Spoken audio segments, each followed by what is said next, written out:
ጤና ይስጥልን የተወደዳችሁና የተከበራችሁ የኢትዮስ ሚዲያ ቤተሰቦች እንደምናመሻችሁ ከተለያዩ ታማኝ መረጃ ምንጮች የደረሱንን ሰበር ዜናዎች ይዘን ቀርበናል። በቅድሚያም አርዕስተ ዜና።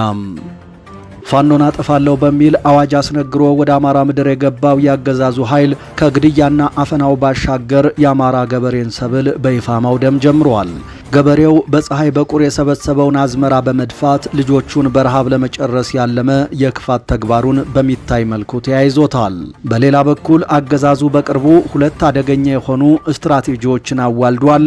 ሁለቱንም በዝርዝር መረጃችን የምናስደምጣችሁ ይሆናል። የቱርኩ ፕሬዝዳንት በብልጽግናው መንደር ላይ ቀዝቃዛ ውሃ ቸልሰው መመለሳቸው ተነገረም። ኤርዶሃን ወደ ኢትዮጵያ የመጡት በተለየ ተልዕኮ ነው። አቡዳቢና አዲስ አበባ ለመሄድ ነበር እቅዳቸው። የኤምሬትሱ መሪ በጤንነት ችግር ምክንያት ኤርዶሃንን ማስተናገድ እንደማይችሉ በመገለጹ ጉዞው ተሰርዞ በቀጥታ ወደ ኢትዮጵያ ነው የመጡት። ሁለቱ ሀገራት ላይ ያተኮሩበት ምክንያት ከሱዳኑ ጦርነት ጋር የተያያዘ እንደሚሆን ለመደምደም የፖለቲካ ጠበብት መሆንን አይጠይቅም። ሰውየው በአዲስ አበባ ቆይታቸው በብልጽግናው መንደር ላይ ቀዝቃዛ ውሃ መቸለሳቸውም ተነግሯል። በዝርዝር እናሰማችኋለን። ሌትናንት ጀነራል ታደሰ ወረደ አስቸኳይ መግለጫ ሰጡ። እላያችን ላይ የጦርነት ደመና አጥልቷል ሲሉ ጀነራሉ በይፋ ተናግረዋል። የትግራይ ክልል ጊዜያዊ አስተዳደር ፕሬዝዳንት ሌትናንት ጀነራል ታደሰ ወረደ በወቅታዊ የክልሉና የሀገሪቱ የጸጥታ ሁኔታ ላይ እጅግ አሳሳቢ እንዲሁም ተስፋን ያዘለ ንግግር አድርገዋል። ጀነራሉ በመቀሌ ከተማ በተካሄደው የሰማዕታት ቤተሰቦች የዕጣ ማውጣት ስነ ስርዓት ላይ ተገኝተው መግለጫም ሰጥተዋል። በዝርዝር ትሰሙታላችሁ። ኦነግ በኢትዮጵያ ሰማይ ላይ የጦርነት ደመና አንዣቧል ሲል ከፍተኛ ማስጠንቀቂያ ሰጠ። የኦሮሞ ነጻነት ግንባር ባወጣው ወቅታዊ መግለጫ በኢትዮጵያ ፖለቲካ ምህዳር ላይ የጦርነት ደመና እያንዣበበ መሆኑን በመጥቀስ ብርቱ ማስጠንቀቂያ አስተላልፏል። መግለጫውን በመረጃችን አካተናል። በኦሮሚያ ክልል የጨፌ ኦሮሚያ አባልና ከፍተኛ ባለስልጣን የሆኑት አቶ ገመችስ ደበላ ያለመከሰስ መብታቸው በድንገት መነሳቱ ሰሞኑን መነጋገሪያ ሆኖ ሰንብተዋል። ብዙዎች ለምን ይሆን መብታቸው የተነሳው ብለው ሲጠይቁ የነበረ ቢሆንም አሁን የወጣው መረጃ ግን ጆሮን ጭው የሚያደርግ ሆኗል። ሰውየው ያለመከሰስ መብታቸው በምን ምክንያት ተገፈፈ? በዝርዝር መረጃችን ሰሙታላችሁ። ክቡራንና ክቡራት የኢትዮስ ሚዲያ ቤተሰቦች ቆይታችሁን ከኛ ጋር ካደረጋችሁ እነዚህንና ሌሎችን መረጃዎች በዝርዝርና በትንታኔ የምናቀርብላችሁ ይሆናል። በየቀኑ የምንለቃቸው አዳዲስና ትኩስ መረጃዎች በፍጥነት እንዲደርሷችሁ ቻናሉን ሰብስክራይብ፣ ቪዲዮ ላይክ እና ሼር ማድረጋችሁን አትርሱ። በቀጥታ ወደ ዝርዝር መረጃው። ፋኖን አጠፋለሁ በሚል አዋጅ አስነግሮ ወደ አማራ ምድር የገባው ያገዛዙ ኃይል ከግድያና አፈናው ባሻገር የአማራ ገበሬን ሰብል ማውደም ጀምረዋል። ገበሬው በፀሐይ በቁር የሰበሰበውን አዝመራ በመድፋት ልጆቹን በረሃብ ለመጨረስ ያለመ የክፋት ተግባሩን በሚታይ መልኩ ተያይዞታል። ይህ ያገዛዙ ጦር የክፋት ተግባር ለአማራ ሕዝብ ያለውን የመረረ ጥላቻ በግልጽ ያሳየም ሆኗል።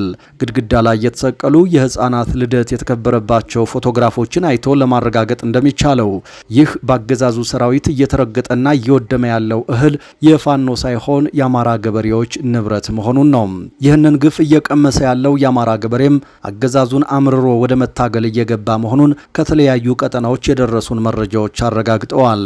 በሌላ በኩል አገዛዙ በቅርቡ ሁለት አደገኛ የሆኑ ስትራቴጂዎችን አዋልዷል። አንደኛው የኤርትራ ጦር በኢትዮጵያ ምድር ገብቷል ካለ በኋላ በደቡብ ጎንደር አካባቢ የነበረውን ወታደራዊ እንቅስቃሴ ሆነ ብሎ የኤርትራ መንግስት ሰራዊት ወደ አማራ ክልል እንደዘለቀ ለማስመሰል የሞከረበትና በስርዓቱ መር አክቲቪስቶች አማካኝነት ያስነገረው የተሳሳተ ፕሮፓጋንዳ ነው። ይህ ፕሮፓጋንዳ ስርዓቱ ነገ ላይ የፋኖ ጦር በስፋት ከተሞችን ወደ መቆጣጠር ሲሄድ በቀጥታ በአየር ኃይል የታገዘ ጥቃት ለመፈጸም ለቅድመ ዝግጅት እንዲጠቅመው የሚነዛው የተሳሳተ ፕሮፓጋንዳ ነው። ሁለተኛውና በስፋት እየተነገረበት ያለው ደግሞ በከፍተኛ ደረጃ በስርዓቱ አክቲቪስቶች እንዲሁም ከትግሉ ወጥተን ሰላማዊ መንገድን ተከትለናል በሚሉ ግለሰቦች አማካኝነት የሚነዛውና ሰፊ የሚዲያ ሽፋን እየተሰጠ ያለው ቀኝ የውስጥ አርበኞች የሚለው ንቅናቄ ነው። አገዛዙ በዚህ የማጥቂያ ስልቱ በከተማ የሚገኘውን የተማረውን ኃይል በማነጣጠር በተለይ ዶክተሮች ላይ ግድያ እየፈጸመ ይገኛል። ይህንን የጭካኔ እርምጃውን ደግሞ የፋኖ ቀኜ የውስጥ አርበኛን የማጽዳት ኦፕሬሽን ሲል ሰይሞታል። በዚህ የአገዛዙ እርምጃ ከኢሃፓው ዘመን በከፋ መልኩ የተማረው የአማራ ኃይል ቀጣዩ የሞት ድግስ ተቋዳሽ እንደሚሆን እርግጥ ሆኗል።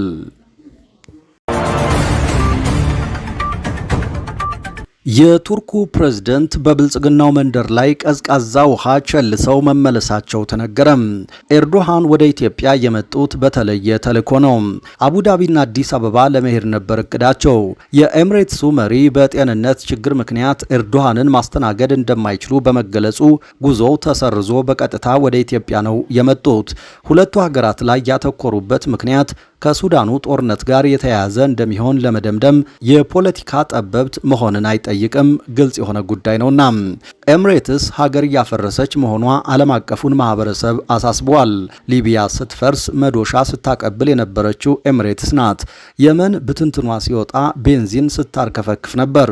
ሱዳንን ጀምራታለች፣ ልትጨርሳት ከጫፍ ደርሳለች። ሱዳንን ማፍረሻ ፕሮጀክቷ ውስጥ ደግሞ የኢትዮጵያው አገዛዝ አለ። እንደፈለገች የምታዘው ስትጠራው አቤት ስትልከው ወዴት የሚልላት ታማኝ አሽከሯ የኢትዮጵያው አገዛዝ ነው። ይህ የሱዳን ጉዳይ እነ ቱርክንና ሳውዲ አረቢያን ከተኙበት እንዲነቁ አድርጓቸዋል።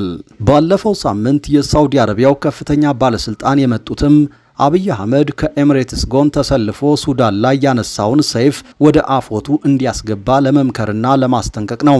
የኤርዶሃንም አመጣጥ ለዚሁ ነው፣ ሌላ ነገር የለም። በኢትዮጵያው አገዛዝ ናፍቆት እህል አልበላ ብሏቸው ስለተቸገሩ የመጡ አስመስለው ሊነግሩን የሚቃጣቸው የብልጽግና ዲጂታል ሰራዊት አባላት እንዳሉ እየታዘብን ነው። በተለይ በቅርቡ አገዛዙን የተቀላቀሉ የአገዛዙ ካድሬዎች የኢትዮጵያ ተጽዕኖ ፈጣሪነት የተመሰከረበት ጉብኝት የሚል መረጃን እያስተጋቡ ነው። ነገሩ ግን ሌላ ነው። ኤርዶሃን በዲፕሎማሲያዊ አነጋገር አብይ አህመድን አርፈ ተቀመጥ እንዳሉት ነው የተሰማው። አፍሪካ ቀንድ ላይ ችግር ማየት አንፈልግም ሲሉ ቆፍጠን ብለው ነግረውታል። እንዲህ አይነት ዲፕሎማሲያዊ ጥፊ አይጣል ነው። በኦሮሚያ ክልል የጨፌ ኦሮሚያ አባልና ከፍተኛ ባለስልጣን የሆኑት አቶ ገመችስ ደበላ ያለመከሰስ መብታቸው በድንገት መነሳቱ ሰሞኑን መነጋገሪያ ሆኖ ሰንብቷል። ብዙዎች ለምን ይሆን መብታቸው የተነሳው ብለው ሲጠይቁ የነበረ ቢሆንም አሁን የወጣው መረጃ ግን ጆሮን ጭው የሚያደርግ ሆኗል። በአንድ ቪዲዮ ላይ እንደሚደመጠው የባለስልጣኑ ያለመከሰስ መብት የተነሳው የኑሮ ውድነትን ለመቀነስ ወይም የሕዝብን ችግር ለመፍታት ሳይሆን እጅግ አሳፋሪ በሆነ የሞራል ውድቀት ምክንያት ነው።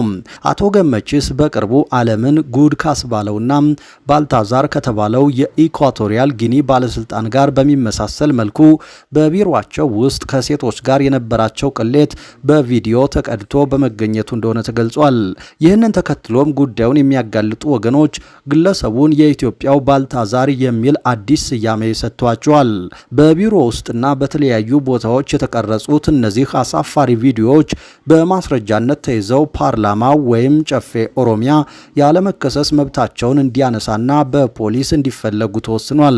ህዝብን እንዲያገለግሉ የተሾሙ ባለስልጣናት እንዲህ አይነት የሞራል ውድቀት ውስጥ ተገኝተው ሲሰሩ መያዛቸው የብዙዎችን አንገት አስደፍቷል።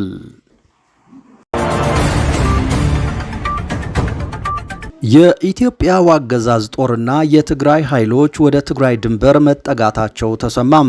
አንድ የምዕራቡ ሀገር ዲፕሎማት ያገዛዙ ሰራዊት ትግራይን እንደከበበና የሁለቱም ወገኖች ኃይሎች ፊት ለፊት መፋጠጣቸው ጥሩ ምልክት እንዳልሆነ እንደነገሩት ጠቅሶ የዘገበው የፈረንሳዩ የዜና ወኪል ነው።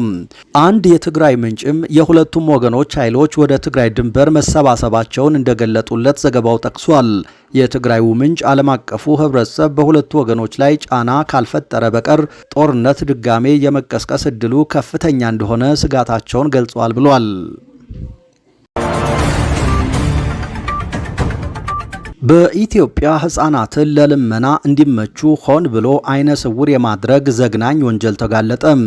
በኢትዮጵያ ውስጥ በግዳጅ ልመና ላይ የተሰማሩ ህጻናትን የሰዎችን ርህራሄ ለመሳብ ሲባል ሆን ብሎ አይነ ስውር የማድረግ እጅግ አሰቃቂ ወንጀል እንደሚፈጸም ተጋለጠ። ህገወጥ አዘዋዋሪዎች ህጻናቱ ለልመና እንዲመቹ በማሰብ መድኃኒት ነው በሚል አደገኛ ፈሳሽ አይናቸው ውስጥ በመጨመር ሙሉ በሙሉ አይነ ስውር እንደሚያደርጓቸው ተረጋግጧል። ተጎጂዎች ከማለዳው 10 ሰዓት እስከ ምሽቱ 3 ሰዓት ድረስ እንዲለምኑ የሚገደዱ ሲሆን የሚሰበስቡት ገንዘብም ሙሉ በሙሉ ለአዘዋዋሪዎች ገቢ ይሆናል። አንዳንድ የፖሊስ አባላት ስለ ወንጀሉ ጥቆማ ሲሰጣቸው የራስህ ስራ ላይ ለምን አታተኩርም? ለምን ስለ ሌላ ሰው ትጨነቃለህ? የሚል አስገራሚና ኃላፊነት የጎደለው ምላሽ እንደሚሰጡ ጥናቱ አመልክቷል። ጥናቱ በፖፑሌሽን ካውንስል የተካሄደ ሲሆን በአዲስ አበባ በመቀሌና በድሬዳዋ ያለውን አስከፊ የወንጀል ሰንሰለት ዳሷል። አብዛኞቹ የአካል ጉዳተኞችና ህጻናት ከገጠር አካባቢዎች በደላሎችና በቅርብ ዘመዶቻቸው ጭምር የተሻለ ስራ አለ በሚል ተታለው ወደ ከተማ እንደሚመጡና ለሞት ዛቻ፣ ለግርፋትና ለከፍተኛ እንግልት እንደሚዳረጉ ተገልጿል።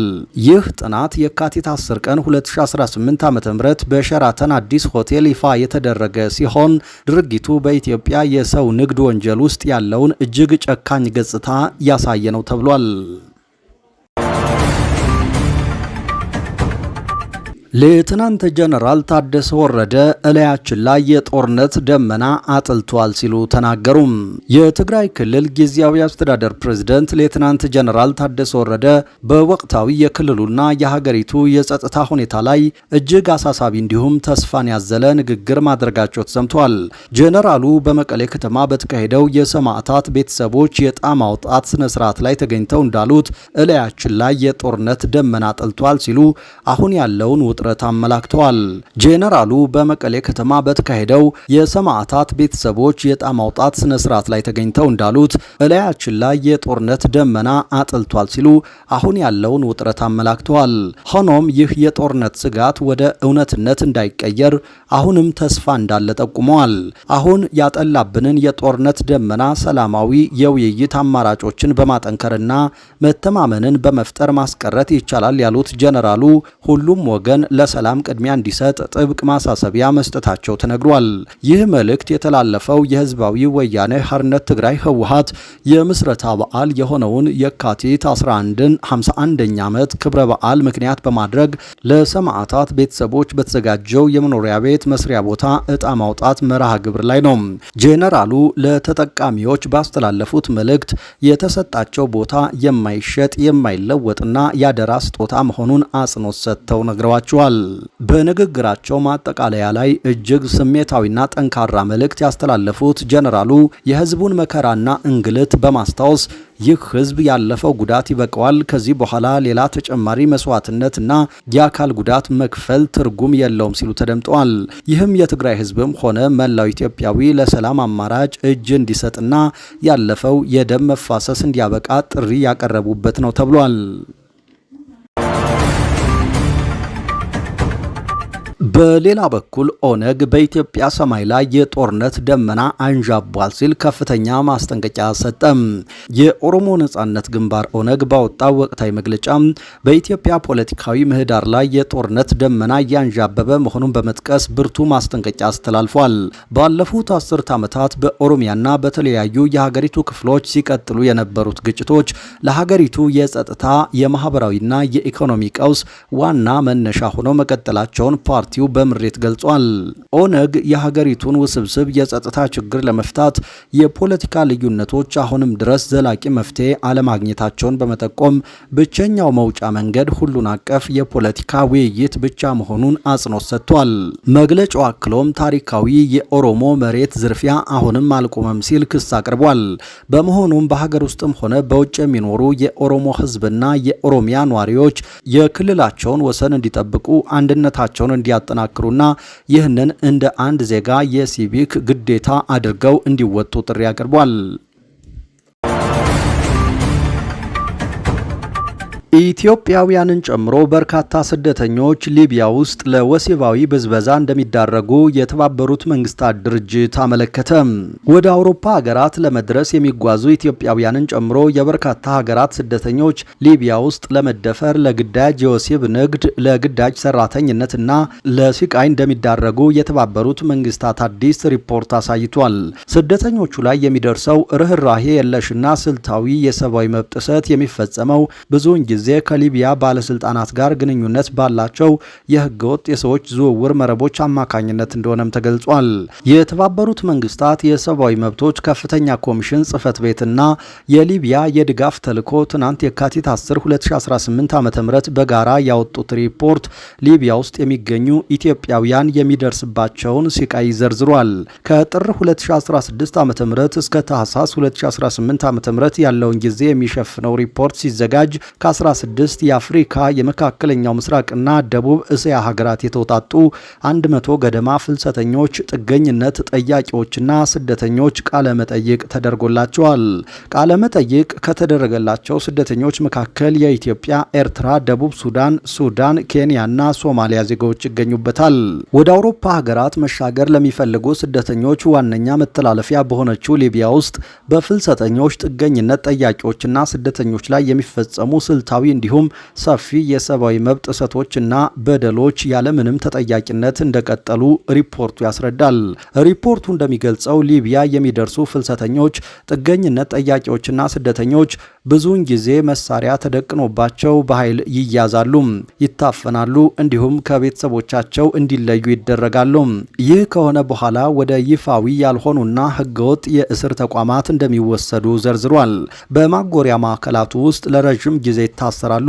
በሚደርስባቸው ስቃይና ኢሰብአዊ አያያዝ ምክንያት ለመፈታት ገንዘብ እንዲከፍሉ ይገደዳሉ ይላል። ብዙውን ጊዜ ከመንግስት አካላት ጋር ግንኙነት ያላቸው ህገወጥ የሰዎች አዘዋዋሪዎች ስደተኞቹ የሚገኙበትን ተጋላጭ ሁኔታ በመጠቀም ለማትረፍ እንደሚንቀሳቀሱም ሪፖርቱ ያስረዳል። የህገወጥ የሰዎች አዘዋዋሪዎች ገንዘብ ለማግኘት ሲሉ ስደተኞቹን ለግዳጅ የወሲብ ንግድ፣ ለግዳጅ ሰራተኝነትና የቤት ውስጥ ባርነት እንደሚዳርጓቸው ተጠቅሷል። ሌሎች ጾታን መሰረት ያደረጉ ወሲባዊ ጥቃቶች፣ ስቃይ እንዲሁም ብዝበዛ እንደሚፈጸምባቸው ሪፖርቱ አመልክቷል። በሪፖርቱ ዝግጅት ወቅት ኢትዮጵያውያኑን ጨምሮ እድሜያቸው ከ17 እስከ 43 የሆኑ 45 ሴቶች እና ህጻናት ቃለ መጠይቅ ተደርጎላቸዋል። ሁሉም ሴቶች በስራ ቦታቸው ወይም በሰዎች ዝውውር ማዕከላት ውስጥ እንደ መደፈር፣ የመደፈር ሙከራና ወሲባዊ ብዝበዛ ያሉ ጾታዊ ጥቃቶች እንደተፈጸመባቸው መግለጻቸውን ሪፖርቱ ያስረዳል። ክቡራትና ክቡራን አድማጭ ተመልካቾቻችን ከኢትዮስ ሚዲያ ለዚህ ሰዓት ያዝናቸው አዳዲስ መረጃዎች እንደዚህ ነበሩ። ነገ በተመሳሳይ ሰዓት ሌሎች ጉዳዮችን ይዘን እንጠብቃችኋለን። በያላችሁበት ሰላም